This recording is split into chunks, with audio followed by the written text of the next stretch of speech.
அன்பார்ந்த கடகராசி அன்பர்களே, உங்களுக்கு இந்த குரு அதிசாரம் மற்றும் வக்ரம் எப்படி இருக்குன்னு பார்க்கலாமா? கடந்த காலகட்டங்களில் 12ல் இருந்த குரு கஷ்டப்படுத்திக்கிட்டே இருந்தார். எதுல? மென்டல் டிப்ரெஷன், மென்டல் டிஸ்டர்ப்டு, பொருளாதாரத்துல சறுக்கல்கள், பொருளாதாரத்துல இறக்கங்கள் எல்லாம் பண்ணிட்டு இருந்தார். இப்ப அப்படி பண்ணிட்டு இருந்த குருவானவர் உங்களுக்கு ராசிக்கு வராரு.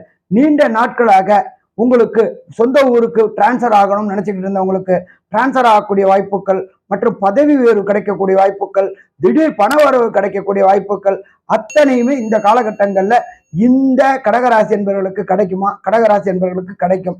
அடுத்தது பார்த்தோம் அப்படின்னாக்க, குருவுடைய பார்வை உங்களுடைய ராசிக்கு 5ஆம் இடமான விருச்சிகத்துல விழுது. விருச்சிகத்துடைய அதிபதி அங்காரகன். வீடு வாங்கணும், வண்டி வாங்கணும் நினைக்கக்கூடியவங்களுக்கு கண்டிப்பா வண்டி வாகனம் வீடு வாங்கக்கூடிய வாய்ப்புகள் உண்டு. நிலத்துல முதலீடு செய்யக்கூடியவங்களுக்கு ஏற்றம் இருக்குமா? ஏற்றம் இருக்கும். நீண்ட நாட்களாக வாடகை வீட்டுல குடியிருந்துட்டு இருந்தவங்களுக்கு திடீர்னு வீடு வாங்கக்கூடிய யோகம் வரும். அபார்ட்மெண்ட் வாங்கக்கூடிய யோகம் வரும். நீண்ட நாட்களாக வீடு கட்ட முடியாம நிலத்தை வாங்கி போட்டு வச்சுட்டு இருந்தவங்களுக்கு இந்த 160 நாள் அமோகமா இருக்குமா? அமோகமா இருக்கும். அடுத்தது பார்த்தோம் அப்படின்னாக்க, குரு பகவானவன் பார்க்கறது உங்களுடைய 7ஆம் இடத்தை பார்க்கிறார். நல்ல தொழில் பார்ட்னர் அமையக்கூடிய வாய்ப்புகள் உண்டு. தொழில்ல ஏற்றங்கள் கிடைக்கக்கூடிய வாய்ப்புகள் உண்டு. தொழில்ல மாற்றங்கள் கிடைக்கக்கூடிய வாய்ப்புகள் உண்டு. அதே போல கணவன் மனைவி காலகட்டங்களில் இருந்த கருத்து வேற்றுமையில் மறையக்கூடிய வாய்ப்புகள் உண்டு. அப்ப அடுத்தது பார்த்தோம் அப்படின்னாக்க, உங்களுடைய ராசியில இருந்துகிட்டு குரு பகவான் பார்க்கக்கூடிய இடம் 9ஆம் இடம். 9ஆம் இடம் அப்படின்றது புகழ்ஸ்தானம். கடந்த காலகட்டங்களில் நீங்க செய்த வேலைக்கு ரெகக்னைஸ் கிடைக்காம இருந்துச்சு. அந்த ரெகக்னைஸ் அத்தனையும் இந்த காலகட்டங்களில் கிடைக்கக்கூடிய வாய்ப்புகள் உண்டு.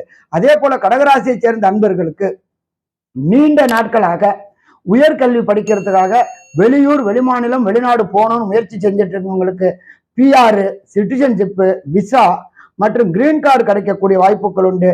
அங்கேயே தங்கி படிச்சு அங்கேயே வேலை பார்க்கக்கூடிய வாய்ப்புகளும் இந்த குரு அதிசாரத்திலையும் சரி, குரு வக்ர காலகட்டங்கள்லையும் செய்வாரா? கண்டிப்பா செய்வார். கடந்த காலகட்டங்கள்ல இருந்த மனக்குழப்பங்கள் தெளிவு பெறும். மொத்தத்துல பார்த்தோம் அப்படின்னா கடகராசிக்காரர்களுக்கு இந்த குரு அதிசாரம் மூலியமாக 85% வெற்றி கிடைக்குமா? வெற்றி கிடைக்கும். நன்றி, நமஸ்காரம்.